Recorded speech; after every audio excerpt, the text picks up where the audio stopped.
दोस्तों मेरे साथ है mustard man of India doctor Sanjeev Kumar Tyagi ji. अब आप कहेंगे मस्टर्ड मैन ऑफ इंडिया कैसे हैं?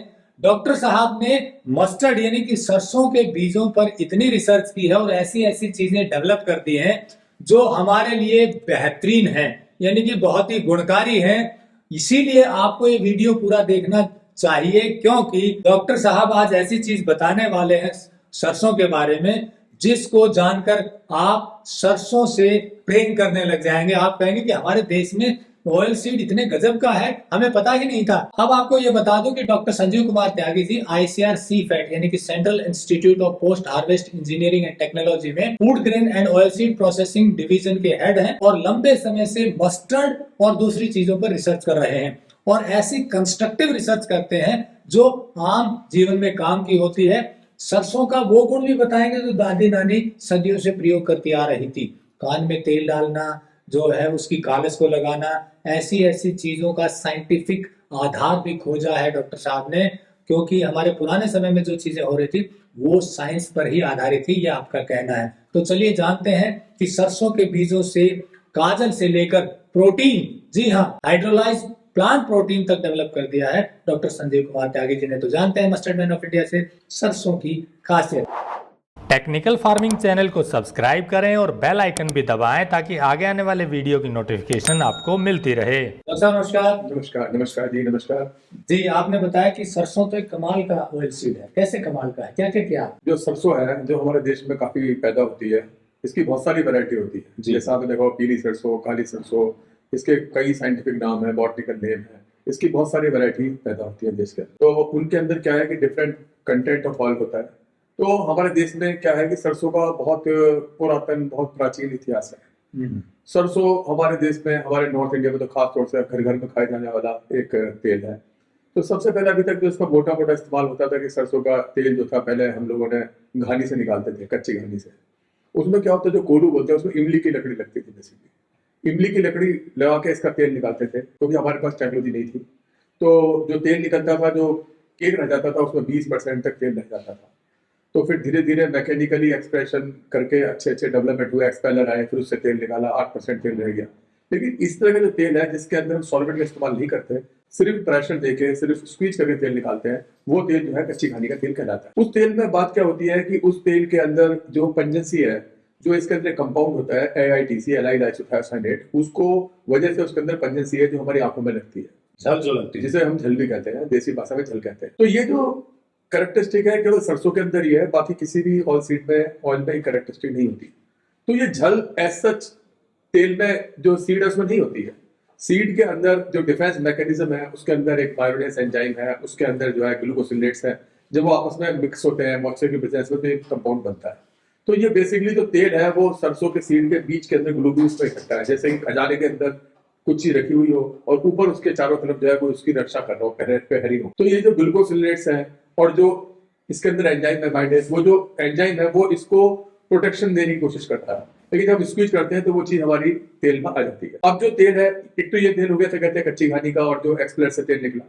लेकिन बाद में क्या है, जो केक रहता है उसके अंदर 8% तेल है, उसे सॉल्वेंट यूनिट पे ले जाते हैं, वहां से भी उसका तेल निकाल लेते हैं।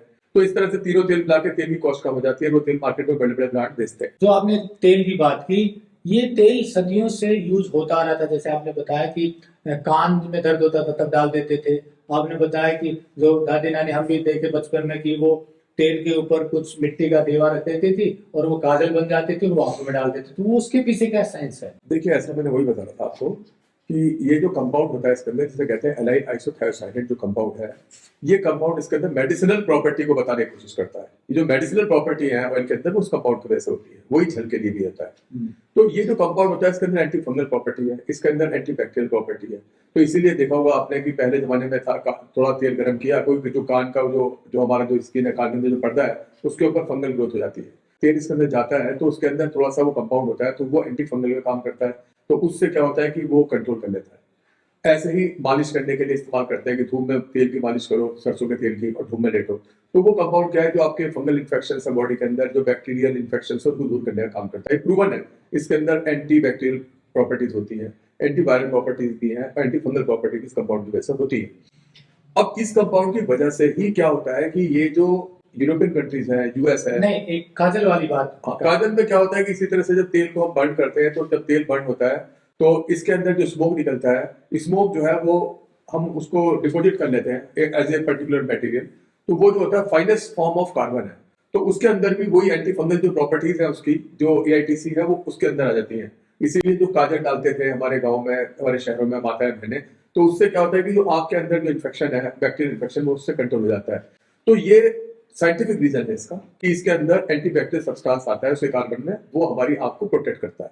यानी कि जो झल निकलती है जिस कंपाउंड की वजह से, वही एंटी बैक्टीरियल एंटी फंगल है। जी। कान में दर्द होता था फंगस की वजह से, फंगस जम जाता पर्दे पर, तो तेल गर्म करके 2 ड्रॉप 3 ड्रॉप डाल देते थे तो कान दर्द ठीक हो जाता। इसका मतलब इसमें जो एंटी फंगल कंपाउंड है वो रिलीफ देता था।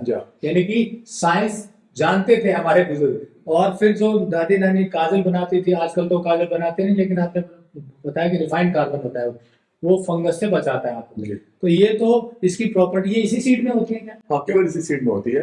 ये इसके अंदर सीड में क्या होता है, जब इस सीड को क्रश करते हैं तो क्रश करने से कुछ बायोकेमिकल रिएक्शंस होती है, तभी डेवलप होता है। ऐसे जो इसका सीड होता है उसमें नहीं होता है। ड्यूरिंग प्रोसेसिंग उसके अंदर जो लेयर्स हैं डिफरेंट कंपाउंड्स की, वो आपस में मिक्स होती है, मॉइस्चर के प्रेजेंस में ये कंपाउंड डेवलप होता है। और ये जो कंपाउंड है, हमने क्या होता है कि जो इसी कंपाउंड की वजह से, और जो मस्टर्ड का जो सीड है, मस्टर्ड जो ऑयल निकलता है, उसके अंदर यूरिसिक एसिड होता है एक। तो उसकी वजह से ये 2 कंपोनेंट हैं जिसके वजह से यूएस में और यूरोपियन कंट्री में इसे नॉन एडिबल कैटेगरी का मानते हैं वो लोग। अच्छा, अमेरिकन और यूरोपियन तो इसे खाने का मानते ही नहीं। खाने का नहीं मानते हैं। जो गल्फ कंट्री है वहां पर भी, और यूरोपियन कंट्री में भी, और यूएस में भी इसको नॉन एडिबल माना जाता है। अब क्या है, इसीलिए कनाडा ने इसके अंदर जेनेटिकली मॉडिफाई किया, और जेनेटिकली मॉडिफाई करके उन्होंने 00 वैरायटी का एक सीड डेवलप किया, इसे कैनोला सीड भी बोलते हैं। कैनोला। तो कैनोला एक मॉडिफाइड फॉर्म ऑफ मस्टर्ड है, जिसके अंदर उन्होंने यूरिसिक एसिड को रिड्यूस कर दिया है, 0 लेवल पे ले गया है, और ग्लूकोसिलेट जो होता है उसको भी 0 लेवल पे ले गया है। तो जो ट्रायल किए हैं वो ह्यूमंस पे कभी आज तक ट्रायल नहीं हुए। उनके जो ट्रायल्स हैं वो केवल ट्रायल जो किए हैं उन्होंने, वो ट्रायल किए हैं चूहों के ऊपर। तो अभी ह्यूमन के ऊपर जो ट्रायल है वो ट्रायल नहीं हुए, तो इसलिए ये कहना कि वो ह्यूमन के लिए गलत है, वो अभी एक्सेप्टेड एज सच नहीं हो सकता, क्योंकि हमारे देश में तो बहुत पहले से लोग इसे खा रहे हैं। उनका कहना यह है कि इसे खाने से क्या होता है कि जो थायराइड ग्लैंड होती है हमारे बॉडी में, वो आयोडीन का इंटेक कम करती है। अगर हम इसको ग्लूकोसिलेट रिच फूड को खाते हैं तो थायराइड ग्लैंड आयोडीन को इंटेक कम करती है। ऐसे ही हार्ट की पंपिंग थोड़ी स्लो हो जाती है यूरिक एसिड ज्यादा कंज्यूमन से। ये उनका कहना है। ये उनका कहना है कि चूहों के ऊपर रिसर्च उन्होंने की है। हमारे देश में इसे सदियों से खा रहे हैं, तो इवन हमारे देश में तो ऑयल अच्छा वो माना जाता है जिसमें ज्यादा अच्छी पंजेंसी होती है। जिसमें ज्यादा अच्छी पंजेंसी होगी उसे कहते हैं कि बहुत अच्छा ऑयल है। इवन जो वेस्ट बंगाल है या जो नॉर्थ ईस्ट है, वहाँ जितना हाई पंजेंट होगा मछली के साथ उसे लोग लाइक करते हैं। तो ये तो पंजेंसी से इसका प्योरिटी का मालूम चलता है। लेकिन हमने क्या किया कि हमने देखिए, जो सच है वो ये है कि जो ये कंपाउंड है ग्लूकोसिलेट्स, ये कंपाउंड जो है मेडिसिनल प्रॉपर्टी रखता है। इसका एज सच यूज हमारी एडिबल पर्पस के लिए नहीं है। तो हमने एक टेक्नोलॉजी डेवलप की, उसका पेटेंट भी हुआ भारत सरकार में, और सीफेड आईसीआर ने डेवलप की। हमने इस कंपाउंड को एक्सट्रैक्ट कर दिया सीड से। जो ग्लूकोसिलेट्स जो होता है उस कंपाउंड को हमने, उससे जो AITC बनता है उस कंपाउंड को हमने एक्सट्रैक्ट कर दिया सीड से। और जो सीड से जब वो निकल जाता है तो उसके बाद में फिर जो सीड बचा उससे जो ऑयल बनाया वो सल्फर फ्री मस्टर्ड ऑयल हमने बनाया। यूरिक एसिड को कुछ नहीं करते, वो एज सच रहता है। लेकिन हमने जो ग्लूकोसिलेट्स कंपोनेंट है उसको निकाल दिया, और उसके बाद में जो प्रोडक्ट बना वो जो है सल्फर फ्री हमने मस्टर्ड ऑयल बनाया जी। उस कंपाउंड को जो हमने निकाला उसके हमने मल्टीपर्पज यूज देखे कि वो एंटीबैक्टीरियल प्रॉपर्टी रखता है, एंटी फंगल प्रॉपर्टी रखता है, और ये कुछ टेक्नोलॉजी हमने कॉमर्शलाइज भी की थी बहुत पहले।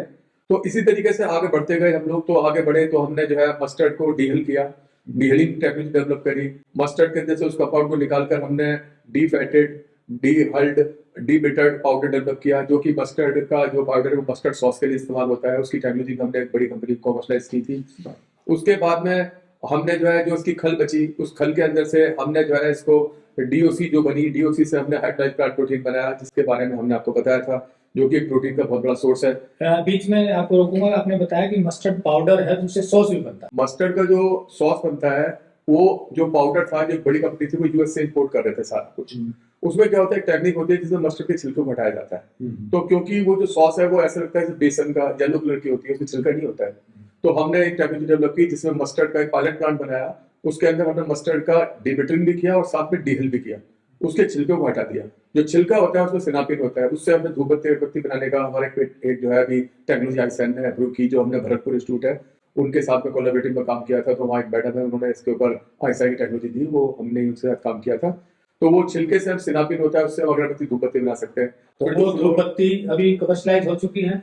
वो अभी टेक्नोलॉजी उन्होंने डेवलप कर लिया है, वो बना के उसको कमर्शियलाइज करने की भरतपुर सेंटर है वो उसमें क्या डिफरेंस है, धूपबत्ती मार्केट में आ रही है उससे? उसमें मॉस्किटो रिपेलेंट प्रॉपर्टी है थोड़ी सी, मॉस्किटो रिपेलेंट प्रॉपर्टी आ जाती है उसके अंदर। जब उसे आप बंद करते हो तो मॉस्किटो थोड़ा दूर हो जाते हैं, रिपेल हो जाते हैं। फिर जो फ्लोर बचता है उसके साथ हम मस्टर्ड सॉस बना चुके हैं।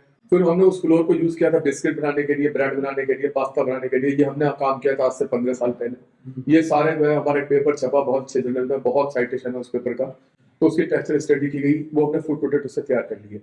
उसके बाद में जो खल बनी है, खल के बाद हमने जो है जो हाइड्रोलाइज प्लांट प्रोटीन बनाया, वो लेटेस्ट टेक्नोलॉजी है जो सीफेट आईसीआर में डेवलप हुई है। और ये जो है एक plant based hydrolyse plant protein है जो कि आपकी बॉडी को सारे जो एमिनो एसिड प्रोफाइलिंग है वो प्रोड्यूस करेगा, वो आपको प्रोवाइड करेगा। ये टेक्नोलॉजी हम आपने डेवलप कर चुके हैं। देखिए, अब सबसे बड़ी बात है कि क्वेश्चन ये होता है कि कौन सा तेल खाएं। लोग पूछते हैं कि सरसों का तेल खाना चाहिए या नहीं खाना चाहिए, शायद आपके दिमाग में क्वेश्चन जरूर होगा। तो देखिए, बात क्या है कि जो सरसों का तेल है, कोई भी तेल हो, देखो एक होता है रिफाइंड ऑयल, एक होता है सिंपल ऑयल। तो रिफाइंड ऑयल और सिंपल ऑयल में ये फर्क होता है कि जो रिफाइंड ऑयल होता है वो क्या होता है कि जो नॉन एडिबल ऑयल होता है उसको बाई आर्टिफिशियल टेक्निक हम उसे एडिबल बना लेते हैं। उसके अंदर जो अनवांटेड चीजें हैं उनको हम दूर करते हैं। तो जैसे आप देखिए, आप बात करें, आप जो है कॉटन सीड ऑयल की बात करें, आप जो है बात करें सोयाबीन तेल की बात करें, या आप राइस की बात करें, तो इसके अंदर जो ऑयल होता है, इन क्रॉप के अंदर जो ऑयल होता है उसको रिफाइन करके निकालना होता है। ये सॉल्वेंट मेथड से निकलता है ऑयल। रिफाइनिंग प्रोसेस इसमें होती है। रिफाइनिंग में क्या होता है कि हमें 2 बार बहुत जबरदस्त हीट से देना पड़ता है, अल्कली ट्रीटमेंट होते हैं। तो उससे क्या होता है, एक तो जो एक्सट्रैक्शन करते हैं जिन हाइड्रोकार्बन से उनका रेजिडुअल रह जाता है, प्लस उसके अंदर ट्रांस फैट डेवलप होने के चांसेस रहते हैं। और उसकी जो अंदर जो ऑक्सीडेटिव प्रॉपर्टीज होती हैं, जो एंटीऑक्सीडेंट होते हैं, वो थोड़े से डैमेज हो जाते हैं ड्यूरिंग रिफाइनिंग में। लेकिन जो मस्टर्ड ऑयल है, ये मस्टर्ड ऑयल में क्या होता है कि मैकेनिकल एक्सप्रेशन से निकलने वाला तेल है। इसके अंदर सैचुरेटेड फैटी एसिड होते हैं जनरली ऑयल में, जिनसे साबुन बनाई जाती है। उसमें एल्कली ट्रीटमेंट करके सफोनिफिकेशन से हम साबुन बनाते हैं। वैसे आजकल नई टेक्निक भी आ गई, इसे फिजिकल रिफाइनिंग बोलते हैं। लेकिन मस्टर्ड में किसी तरह की रिफाइनिंग की जरूरत नहीं पड़ती। तो जो सैचुरेटेड फैटी एसिड है वो हमारी बॉडी के लिए ठीक नहीं होते, उनको दूर करने के लिए हम एल्कली ट्रीटमेंट करते हैं और उससे सोप बनाते हैं। मस्टर्ड में जो सबसे अच्छी बात है, मस्टर्ड में 2 तरह के एसिड होते हैं, एक होता है लिन ओलिनिक एसिड, एक होता है लिनोलिक एसिड। ये दोनों जो होते हैं, जो लिन ओलिनिक एसिड होता है जो मस्टर्ड में, जो बहुत बढ़िया एंटीऑक्सीडेंट होता है, वो केवल मस्टर्ड में, किसी भी ऑयल सीड में ये नहीं होता।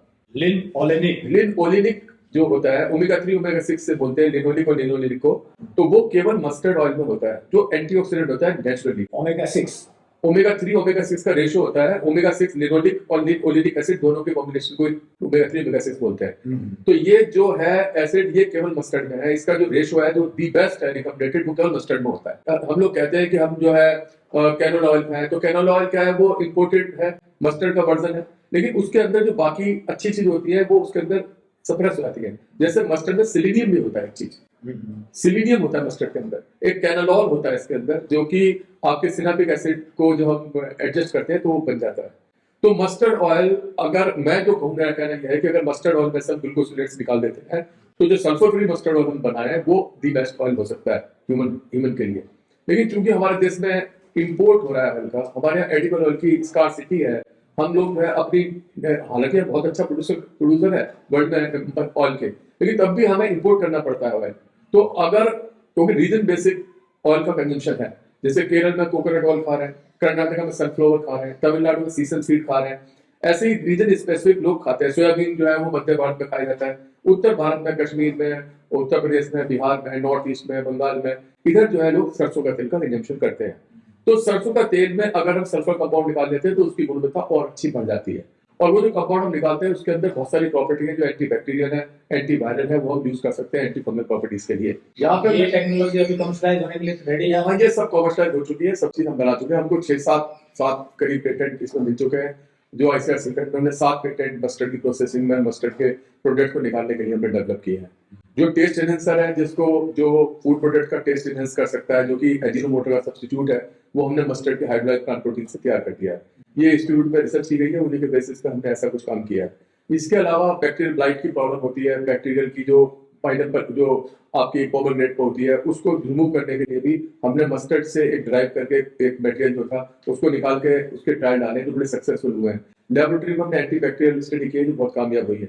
और आपको बता दूं, एक बहुत बढ़िया काम हमने जो किया था, जो कोरोना पीरियड था, कोरोना पीरियड में हमने मस्टर्ड से एक सैनिटाइजर तैयार किया था, और उस सैनिटाइजर को हमने जब टेस्ट कराया तो वो कोरोना वायरस को कुछ ही सेकंड में खत्म कर देता है।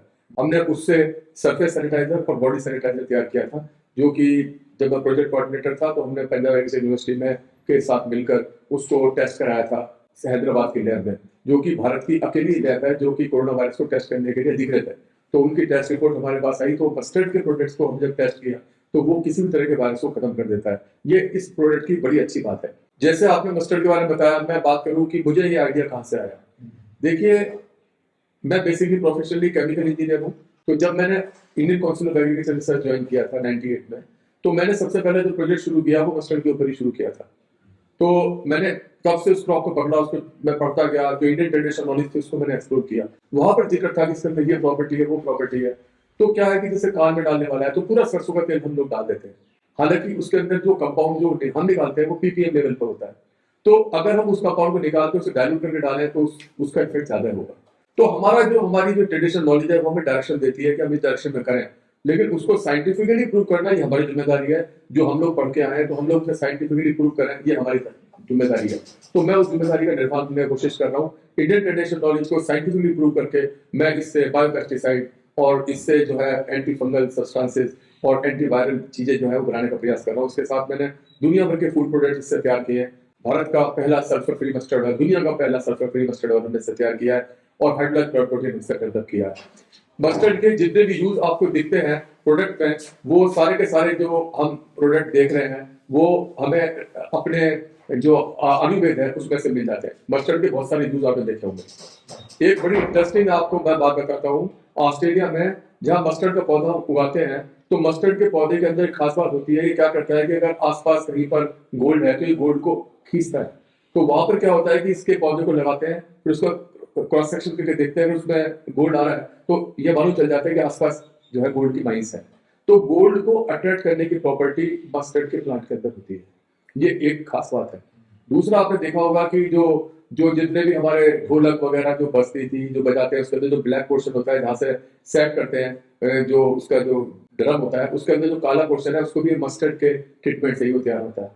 मस्टर्ड एक बहुत ही अमेजिंग क्रॉप है, और जो आयुर्वेद में इसके बारे में लिखा हुआ है, बहुत सी बातें हैं जिनको मैं एज ए साइंटिस्ट नहीं कहना चाह रहा, लेकिन बहुत सारी चीजें जो है मस्टर्ड के बारे में एग्जिस्ट करती हैं, और हम उनको अगर एक्सप्लोर कर रहे हैं साइंटिफिकली तो ये हमारे लिए गर्व की बात है।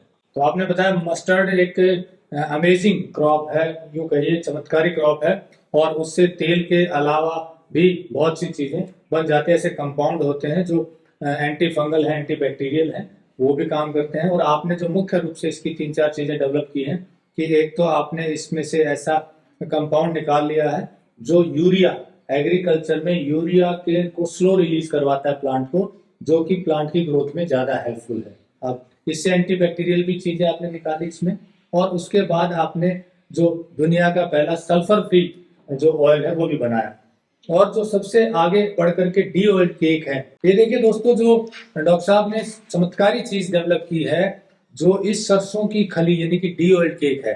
देखिए, जब सरसों से तेल ये निकालते हैं तो ये खली बचती है एक्सपेलर में। कच्ची घानी में 20% तेल बचेगा और एक्सपेलर में 8% के करीब तेल बचेगा, ये पशुओं को चली जाती है। लेकिन इससे भी आगे 8% तेल को निकालने के लिए सॉल्वेंट एक्सट्रैक्शन से ये तेल निकालने के बाद ये खली बच जाती है, जिसमें करीब 1% तेल ही बचता है या उससे भी कम। डी ऑयल्ड केक इसे बोलते हैं। अब ये कोई काम का ज्यादा रहता नहीं, पशुओं को डाल देते हैं। इसी डी ऑयल्ड केक से डॉक्टर साहब ने बना दिया ऐसा plant protein, hydrolysed plant protein. जी हाँ, ये आप देखिए चमत्कार है, इससे बना है ये। और इसके में जो प्रोटीन है जानते हैं कितना है? 36 to 40% प्रोटीन है। ये प्लांट प्रोटीन है। ये उन लोगों के लिए जो वेजिटेरियन है या दूध नहीं मिल पाता क्वालिटी का, उनके लिए चमत्कारी प्रोटीन है ये। और इसके बाद बचा ये जो वेस्ट बचा, इसमें भी इतना ही प्रोटीन है, पर ये पशुओं के लिए है, तो पशुओं को भी गजब का प्रोटीन मिल रहा है। और इसके बाद ये देखिए, इसी ने मिलाकर बना दिया मसाला। इस सरसों के बीज से वेस्ट जो बचा डी ऑयल्ड के खली, उससे बनाई है ये चीजें। अब ये चमत्कारी जो चीज बनाई है प्रोटीन, प्लांट प्रोटीन हाइड्रोलाइज, इसका डिटेल्ड वीडियो हमने बनाया है, लिंक डिस्क्रिप्शन में दिया गया है। पूरा वीडियो जरूर देखिए। क्यों देखना चाहिए? क्योंकि प्रोटीन की स्कैर्सिटी है हमारे देश में, प्रोटीन क्वालिटी का मिल नहीं पाता है ज्यादातर लोगों को। तो ऐसे में इस खली से अगर इतना गजब का प्रोटीन मिल रहा है तो फिर वो कैसे मिल रहा है वो वीडियो देखना जरूरी हो जाता है। और एक और बात बता दें, जैसे डॉक्टर साहब ने बताया कि इसका टेस्ट बड़ा गजब का है। तो डॉक्टर साहब आप बता रहे थे कि ऐसा टेस्ट जो है ये टेस्ट एनहांसर का भी काम करता है। जो प्रोटीन आइसोलेट जो आते हैं उनका टेस्ट बड़ा खराब होता है, ऐसा ही डॉक्टर साहब उसको खा नहीं पाते टेस्ट से लोग, और वो उतना डाइजेस्टेबल भी नहीं होता है। ये हाईली डाइजेस्टेबल प्रोटीन है, यानी कि खाएंगे वो पूरा पचेगा, शरीर में लगेगा। तो ये चमत्कार सरसों की खली से डॉक्टर साहब ने किया है। और भी जो चीजें बताई वो चमत्कारी चीजें इस सरसों की खली से की है। और अधिक जानकारी लेनी हो तो डॉक्टर साहब का नंबर हमें दिया हुआ है। बहुत सी चीजें सरसों की चीजों से और तैयार हो रही है, और ये टेक्नोलॉजी लेकर बिजनेस भी शुरू किया जा सकता है।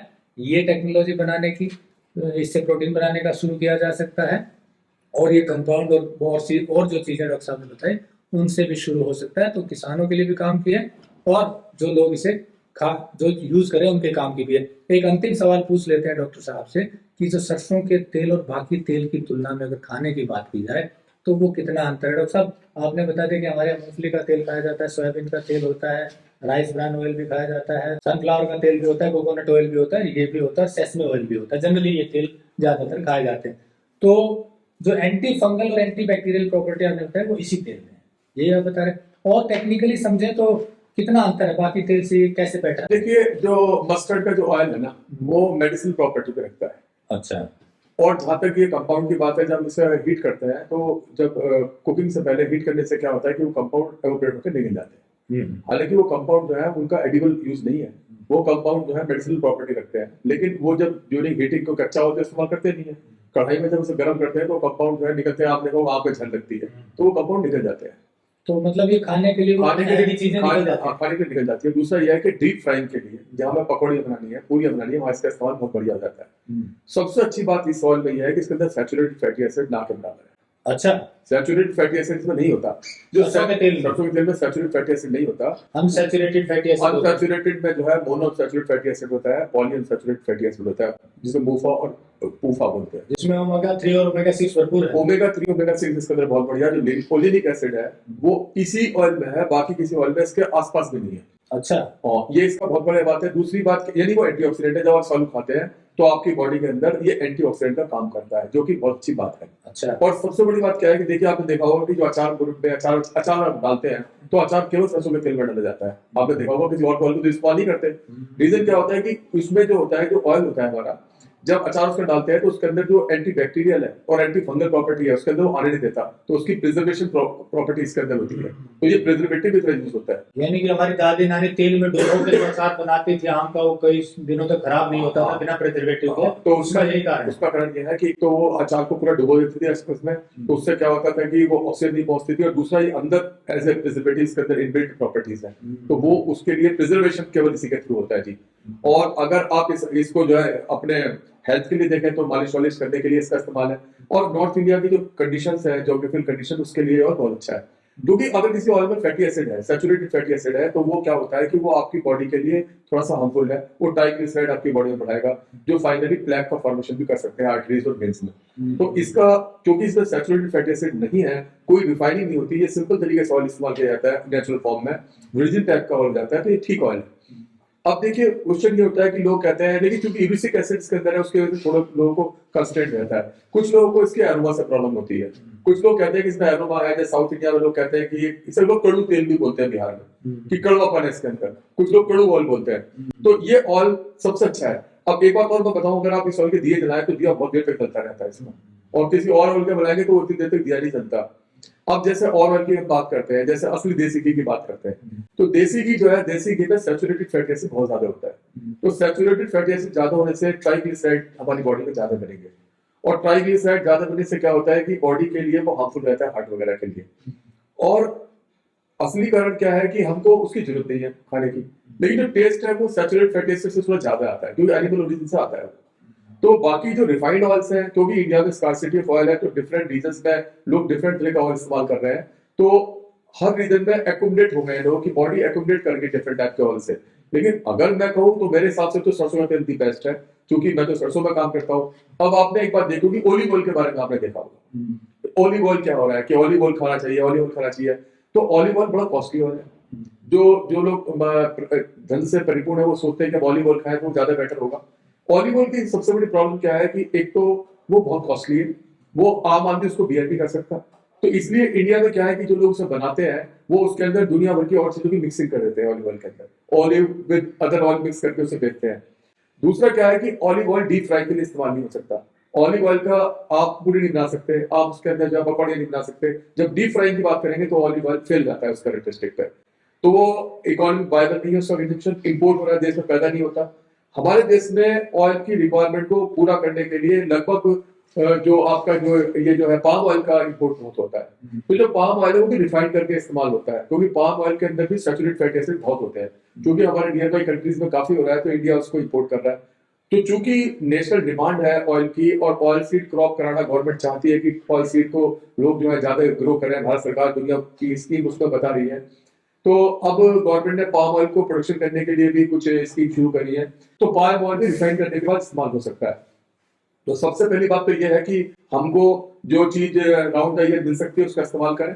लेकिन आपने बताया कि रिफाइन होने के बाद कुछ दिक्कतें आ जाती हैं। रिफाइंड ऑयल में ट्रांस फैट डेवलप हो जाते हैं, रिफाइंड ऑयल की एंटीऑक्सीडेंटिव प्रॉपर्टी कम हो जाती है, रिफाइंड ऑयल के अंदर जो इसेंशियल रिक्वायर्ड मिनरल्स हैं उनका थोड़ा सा वेस्टेज हो जाती है ड्यूरिंग रिफाइनिंग में, तो वो थोड़ी सी सेकंड ग्रेड का हाइड्रोजनेशन करते हैं तो वो भी आता है। हाइड्रोजनेशन एक अलग स्टेप है जिसमें वनस्पति घी बनाते हैं, सॉल्वेंट डालने से ही वो निकल पाता है उसको मैकेनिकल एक्सप्रेशन से नहीं निकाल सकते, उसका असर भी आ जाता है। तो वो जो सॉल्वेंट होते हैं वो तो हेक्सेन होता है या उसके अंदर पेट्रोलियम ईथर मिलाते हैं, तो उसका भी कुछ रेजिडुअल इफेक्ट रह जाता है रिफाइंड ऑयल। हाँ, और दूसरा क्या होता है कि उस जब हम उन सॉल्वेंट को यूज करते हैं तो केवल सॉल्वेंट वो ऑयल को निकालते हैं, जो बाकी चीज भी जो सॉल्वेंट में डिसॉल्व होती है वो ऑयल के साथ आती है, वो भी बाहर आ जाती है। फिर उसके बाद उसको हम क्या करते हैं, उसके अंदर उसकी जो स्मेल होती है दूर करने के लिए हम लोग स्टीम पास करते हैं, फिर उसके अंदर हम ब्लीचिंग करते हैं कलर रिमूव करने के लिए, उसको हम जबरदस्ती एडिबल बनाते हैं।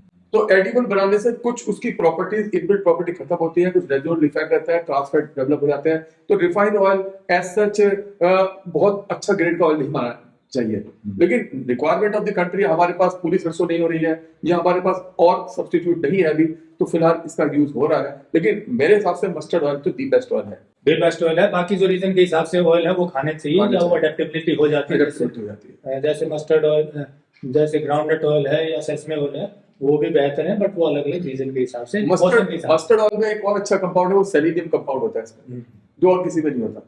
जो सेलेनियम है वो मस्टर्ड ऑयल के अंदर होता है। वो क्या खासियत है उसकी? सेलेनियम ऑयल जो होता है वो हमारे जो बीटा सेल्स होती है पैनक्रियास को रिपेयर करता है। अच्छा। और वो जो है ब्राजीलियन नट में होता है या फिर हमारे मस्टर्ड में होता है। वो एक सेलेनियम एक बड़ा स्पेसिफिक माइक्रोन्यूट्रिएंट है जो हमारी बॉडी के डिफरेंट ऑर्गन में बहुत अच्छा काम करता है, वो भी इसके अंदर होता है। यूरेसिक एसिड है, ग्लूकोसिलेनेट है, उसको अगर हटा दें तो ये तेल बेहतरीन है, और वो चूंकि गर्म करते हैं तो वो काफी हद तक उसका असर हटा देता है। हमने ICR में ग्लूकोसिलेट्स को हटा दिया है, तो वो कंपाउंड हमने हटा दिया, लेकिन यूरिक एसिड है। लेकिन यूरिक एसिड का कोई ऐसा डॉक्यूमेंट्री प्रूफ नहीं है कि ये ह्यूमन के लिए गलत है। इसके ऊपर चूहों के ऊपर ट्रायल हुए, अभी तक कोई ह्यूमन स्टडी नहीं हुई। तो ये ऐसा भी हो सकता है कि एक जो यूरोपियन मीडिया है वो भारत की इस इम्पोर्टेंट क्रॉप को बदनाम करने के लिए साजिश भी करने के लिए हो सकती है। लेकिन अभी तो हमारे देश में सदियों से लोग खा रहे हैं, किसी को ऐसी प्रॉब्लम नहीं हो रही, तो वो अभी साइंटिफिकली कोई हमारे यहाँ प्रूवन नहीं है, मैं उसे एक्सेप्ट नहीं कर सकता। तो मतलब बेहतरीन है सरसों का तेल। सरसों उगाओ, सरसों खाओ, और सरसों के साथ में क्या है कि सरसों के इतने बाय प्रोडक्ट है कि आने वाले समय में किसानों को सरसों, अभी भी देखो कितना रेट ऊपर जा रहा है सरसों का, तो किसानों को 3-4 महीने क्रॉप होती है तो किसानों को सरसों उगानी चाहिए। तो चूंकि मैं तो सरसों का काम करता हूँ और सरसों के बहुत सारे प्रोडक्ट बना रहा हूँ, तो आने वाले समय में मुझे उम्मीद है किसानों की इनकम बढ़ेगी, देश का प्रोडक्शन बढ़ेगा। लोग बाकी जैसे लोग गेहूं और चावल के ऊपर पड़े हुए हैं, सरसों भी उगाना शुरू करेंगे, तो देश में प्रोडक्शन बढ़ेगा, हम देश की रिक्वायरमेंट को पूरा करेंगे और हम इसके अंदर टोटल वैल्यू एडिशन करके एक सर्कुलर इकोनॉमी की तरफ बढ़ेंगे। ये मेरा अपना विचार है। बहुत बढ़िया बात कही डॉक्टर साहब ने कि सर्कुलर इकोनॉमी की तरफ बढ़ेंगे। इसी तरह की प्रोसेसिंग से जो सरसों के अकेले इन बीजों से डिफरेंट तरह के प्रोडक्ट तैयार कर रहे हैं, यहाँ रिसर्च हो रही है, और तेल जो बताया वो बेहतरीन है। उत्तर भारत में तो ज्यादातर लोग अब सरसों का तेल खा रहे हैं, और इसकी खली भी बेहतरीन है, उसका प्रोटीन भी बेहतरीन है, और जो इसकी anti fungal anti bacterial property अलग कर दी वो भी बेहतरीन है, और सेलेनियम की बात की। तो इस तरह से बहुत सी चीजें हैं जो सरसों के बीजों में है और जो हमारे लिए बहुत काम की है। वीडियो अच्छा लगा हो तो लाइक और शेयर जरूर कर दें, ताकि लोगों को जागरूकता आए कि सरसों का तेल भी कितना बेहतरीन है, या कौन सा तेल खाना चाहिए, कौन सा तेल अच्छा है। तो इसके बारे में जागरूक होंगे तो लोगों की सेहत भी ठीक होगी। तो इसीलिए जुड़े रहिए टेक्निकल फार्मिंग से। नमस्कार, जय हिंद। नमस्कार, जय हिंद। अगर आपको यह वीडियो पसंद आया है तो ज्यादा से ज्यादा लाइक और शेयर जरूर करें। साथ ही चैनल को सब्सक्राइब करना ना भूलें।